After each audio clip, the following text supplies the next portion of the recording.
Hello guys, আজ আমরা আম খাচ্ছি। প্রথমে আমের খোসা করে নিলাম, তারপর জল ফুটিয়ে আমটাকে ভালো করে তুলে নিলাম। এবার হলে তারপর লঙ্কা, কাঁচা লঙ্কা দিয়ে দিলাম, একটু 4-5টা শুকনো লঙ্কা দিলাম, দেওয়ার পর লবণ, তো তারপরে পরিমাণ মতো লবণ দিতে হবে, দিয়ে ঢেকে দিতে হবে একটু, দিয়ে কিছু চিনি দিয়ে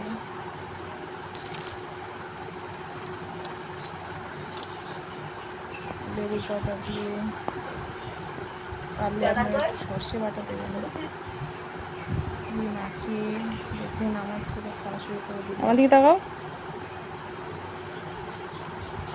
আমার ছেলের মুখের এক্সপ্রেশনটা দেখুন।